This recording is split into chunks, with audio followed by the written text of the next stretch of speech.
How are you? How are we doing, folks? It's Sunday night again, and there's five of us here to partake in some listening delight for now and then.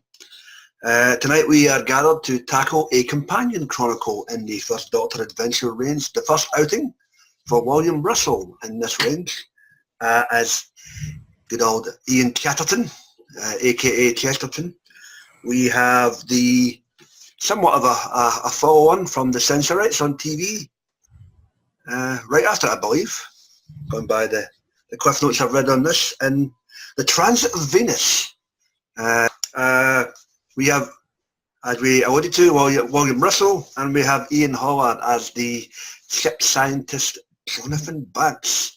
As ironically, we're en route to Australia, where I've just been, in 1770. So we have Susan and Barbara going AWOL. We have the Doctor and Ian trying to figure their way back to the TARDIS, and we have, well, for all intents and purposes, Flight of the Navigator, except at sea. So what did we think about this one? Well, you're able to find out before we get to that. Well, let's get to this. It's your panel for this evening, which I believe is 4 people, even though it was 5 a minute ago. Joining us, sick as a dog, but he still has the thunder, and he's from down under. AJ, how goes it, man? Hi guys, how are you? Just call him the Walrus of Love this evening. All the way from Mass, it's Sue. How are we doing, Sue? No, great. Thanks. It's raining. Oh, good stuff. All the way from Texas. He has a beard, that must be fair. Texas Timber. Timbo, how goes it? Hello there. Yes, that's good to see you, mate. All the way from NYC, Mr. Will Medina. Well, how goes it, mate? Hey now, I love candy. Yes, and I will love candy, hopefully, after this podcast. And thank you to our buddy Phil for that brief cameo, even though he wasn't showing up anyway. So, the Transit of Venus, guys. So, as I alluded to, we have essentially a two-hander here. Susan and Barbara go AWOL to basically make this a predominantly Ian and Doctor story, despite the fact they're at odds at one another after the events of the Censorites. We have a ship at sea story for Ian here. He's getting all paranoid. He thinks Banks is out to kill everyone. But there's a very nice, excellent, rounded explanation at the end of this story that comes and smacks you in the face, and you realise there's more to this story than meets the eye once you get to the conclusion. So, opening thoughts. Timbo, the Transit of Venus, William Russell and Ian Howard. Yeah, this is excellent. This is Big Finish doing what they do best. At the end of the Censorites, the Doctor gets really pissed off and tells Ian he's going to throw him off the ship at their next stop. For whatever reason, it just comes out of nowhere. And on television, it wasn't followed up on in the next story. So it's just one of those situations where Big Finish says, oh, okay, we can do something with that. And so they make a whole story about the Doctor and Ian's little difficulty kind of thing, where they end up, I don't know, all that business about the Transit of Venus is just kind of a particular date, isn't it? I mean, it's kind of like old Ian telling old stories about his travel. It's somewhat of a misleading tale. I'll give you that. Yeah. But what's really clever is they end up in a real historical setting, and it's very clever the way they do it, because Ian is like you said, he's a bit paranoid the whole time. He's at odds with what's going on around him. It seems like that they may have another traveler with them who seems to know the future, because this guy's saying things that haven't been said yet, or he's predicting things that haven't been done yet. But when you get to the end of the story, you find out that actually Ian's been influenced because of Susan's telepathy, which she just found out about in the Censorites. And so he's being influenced by Barbara's thoughts or something. So it's very clever. It's very clever that the way they make Ian an unreliable narrator. Yeah. You find this out at the end of the story, because this guy was just an innocent guy. He wasn't doing anything nefarious. No. So yeah, it's a very clever story, and it's got an unexpected twist there at the end. I really enjoyed it. Excellent. AJ, or should it be Barry White? How about you tonight, Matt? Yeah, I just love the pure historicalness of this story. Stop laughing. Just, Captain Cook coming to Australia, well, to see if it's actually there or not. The Transit of Venus, actually, I agree. It's a very misleading title. I reckon it should have been called Danger with Endeavour or something like that. Something clever, but Okay. I just love, you know, they put this little bits of history inside of the story, like when they ran aground on the coral reef, that really happened. Yep. And I mean, I learned all this sort of stuff in high school for history. So for me, it was a very good story to listen to. Yep. The Alien Adventures of Captain Cook. Yeah. Exactly. I agree with you. Yeah, there you go. Sue, how about you? No women this time. Okay, I know there's no women this time, but there was, Joseph Banks was really, he was psychic too, and He was influenced by Susan, but yeah, only yeah, Barbara's thoughts. Yeah. Barbara was talking, Susan was transmitting, and Everybody was singing. Yeah. and he ended up singing that song, and I really liked. Yeah. And I really liked the part where I really liked the part in the sing where they are they're looking for the reef and they run aground and that's really cool. And the transit of Venus, the fact that they were looking to see this astronomical thing, and so they got on board a ship. And the TARDIS sinks. So didn't they sink? It got thrown overboard, but yeah. They went down with the ship. Yeah, apparently they were part of your buddy. The sailors, the seamen were apparently part of your buddies, Beefhead Club, and they've got an irrational fear of women. But beyond that, it's quite a good tale. You're at opening thoughts for you, mate. Yeah, until the revelation at the end, I was a little bit confused about what was going on. Either he was a time traveler or not. Either time traveler or an alien, or maybe they're knocking their head, and Ian is giving him a lot of delusions. And I thought at first, I actually thought he was unconscious doing the whole thing, and everything was in his head until the revelation at the end. And that was a pretty good revelation because since this takes place right after, like you said, after the Sensorite. And that thing from Susan is still going on is that she has not controlled it yet, so that's to come and influence so many people like that. And like you said earlier about those people on the ship being afraid of Barbara, luckily for her, she went back into the toilet before they threw it overboard because I don't know why they're afraid of women for some reason. That makes no sense. But that was pretty good, especially when in the last 10 minutes we get to listen that the TARDIS made it to land with the two people, so they was able to survive like that. That was pretty good. But what was unusual was the way you see how blasé and a little bit disrespectful how the doctor was with Ian. Like if he's telling him certain things, especially like he feels like this person might be a time traveler or maybe an alien, and he's not paying attention to him. He just blows it over. But the doctor gave him a warning, and Ian forgot about it because of that. He gave this captain, the scientist, the idea of bringing the prisoners to Australia. Yeah, that what happened later in the history like that. There's that bootstrap paradox again. That was to the doctor that reminded him years. You're the one that caused that. You gave that idea into this guy's head. So that's pretty. This was not bad. And it was funny. This is just an historical story. It's not the only thing science fiction about it was Susan's telepathy. That was it. Telepathy in the TARDIS. Yeah, that was it. And of course the TARDIS, but that was it. So this is a great historical episode. And when I was looking up the information on this, they make it sound like, reading it make it sound like right after this story that the novel, The Witch Hunters, takes place. Because again, it deals with. I think no, you've got the Reign of Terror right after this. I think The Witch Hunters is after that, but the telepathy thing is brought up again. Yeah, that's good. They were mentioning that they get into more in Witch Hunters, which is one of my favorite books to read like that. I understand why Big Finish have not done it as an audio, but it's pretty good like that. BBC go there first. You can go choke on it, but it's a good story. I highly recommend it for everybody. Yeah, and for me, guys, I agree with the general consensus. I love the fact that Ian is an unreliable narrator, and he's essentially regaling the story at the beginning of it. And as you go through the events of what's happened, you realise that either he's crazy, Banks is a time traveller or a double ganger, or the Doctor's just not paying attention to anybody and just, blaring, bluster and fobbing everybody off. But as the guys have alluded to, it's essentially Susan, her telepathy, and Barbara's concern being channeled through the inner frequencies and waves of the open sea. I like to see with the dove though as well, or the albatross rather. To say poor Banks just took a crossbow to it right enough. Everybody Carol Ann wouldn't like that, but yeah.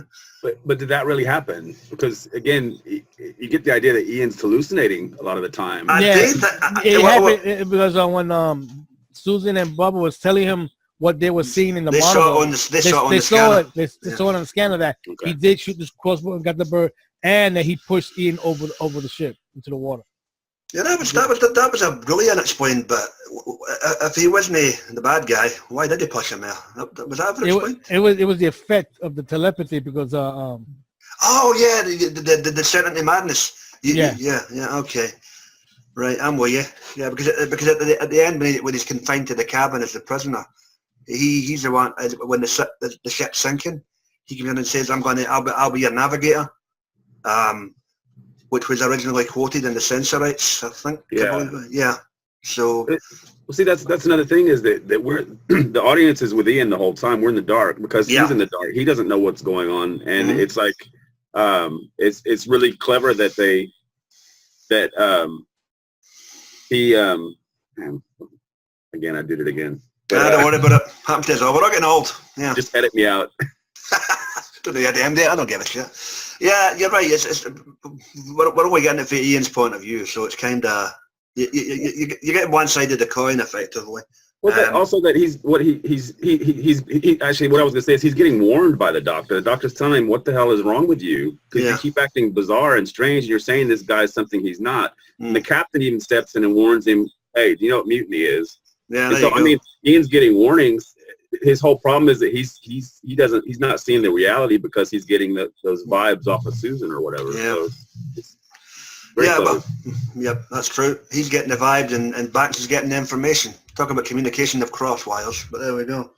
And Cook's exploration brought so much revelation. I mean, there's so many new species developed or discovered. The whole new continent. It was really cool. Botany Bay, yeah. And then Botany Bay. Yeah. There you go. All right, guys, that's cool. So we've covered a lot there, but anything else stand out for you within this tale, Sue? I liked when Ian and the scientist were discussing like the whole. Like all the science that they were discussing, that was really cool. Like, well, I doubt they've been discussing mathematics if he's a scientist. So come on, I mean, yeah. Anyway, just one of their ones. I like the interplay, the nerdy interplay. Especially when it went out to botany. Yeah, there we go. Yeah, good stuff. Tim, anything else stand out, man? Well, yeah, that and the whole thing where it's like Ian, by mistake, is accidentally giving this guy ideas about what would later happen with Australia. Yeah. So I mean, it's very cleverly done. I mean, the way they twist it around at the end like that, and you realize you've been duped the whole time because you've been believing Ian, because he's the main guy and he's telling you what's happened, and the truth is he's completely wrong. So I mean, that's a very clever twist. A misleading narrator is always a good one. AJ, anything for you? Yeah, I like how excited Banks got when he sees a kangaroo for the first time, but they had two heads apparently. Two heads, yeah. One lower. Yeah, that was an interesting description. As big as a man, I believe. Yeah. Well, certain appendages were, but how I seen.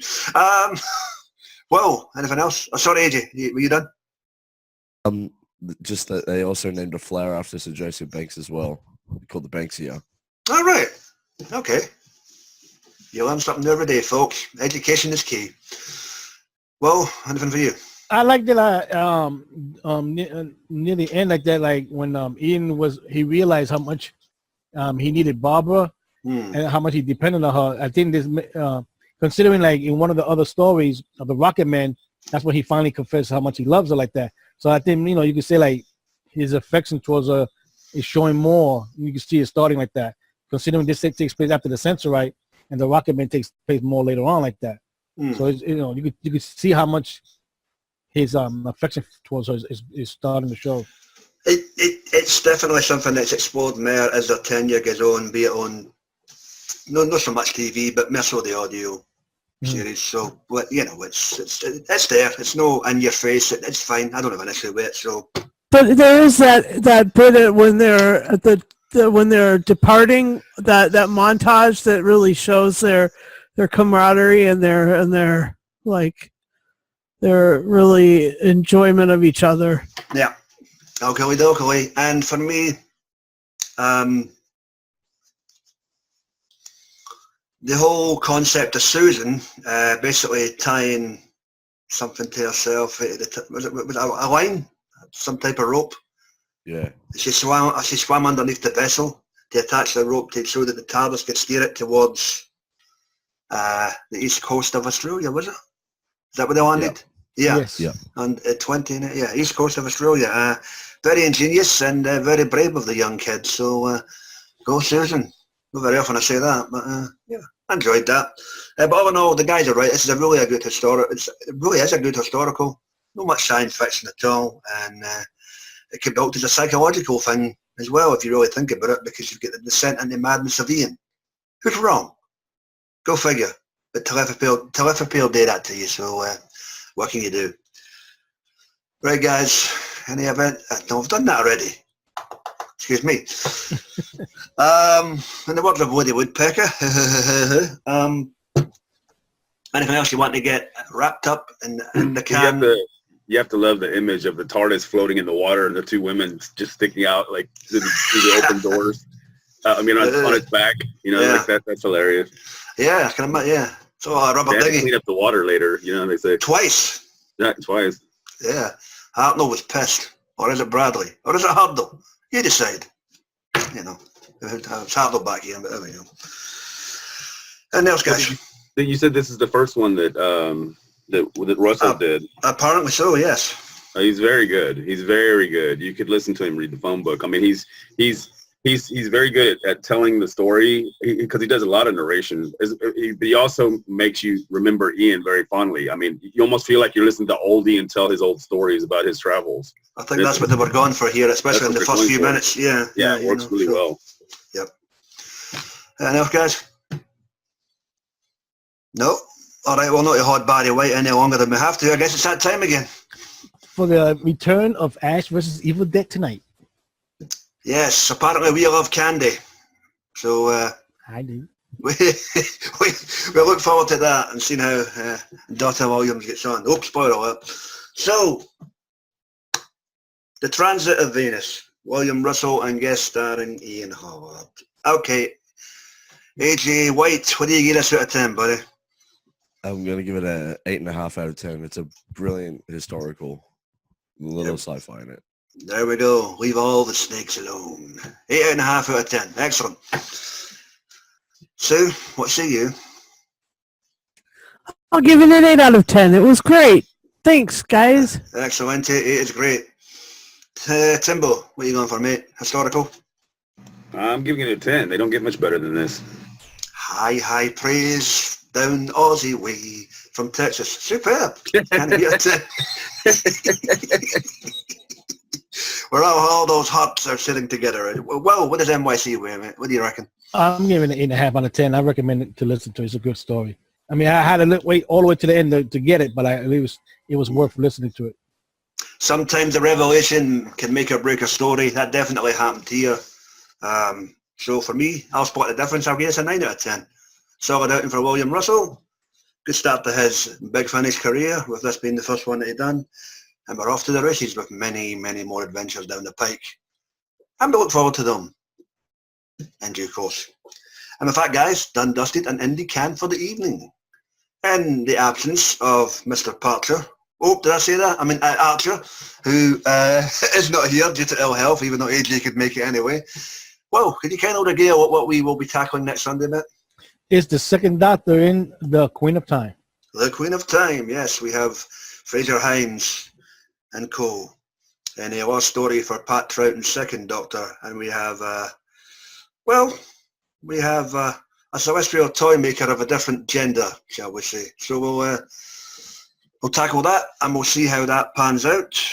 We've had a master, we're about to get a doctor. Why the hell not? You might as well just do everybody. When are we going to get the Rani as a guy? Come on, let's be a bit more inclusive here. So the Queen of Time, we look forward to tackling that, and we'll see how that pans out. Please check out our buddies in the wonderful Wackity world of the YouTube. You get the guys and dolls there, Eric Geeks Assembled, Sure There with Tavis Blue Radio, Audio Heads, and their TV and movie reviews. You've got Dr. Freedom and his news broadcasts, his Omega Films, and the veterans shows of Dr. Freedom and Eric. Sammy Catler, Johnny Blues, Mike Shannon, whenever he's online. Like, share, comment, subscribe. We're getting the hell on out of here. I'm off to watch Ash vs. The Evil Dead. We'll see you next week. Take care of yourself, folks, and each other, and we'll be seeing you next week. Auf Wiedersehen.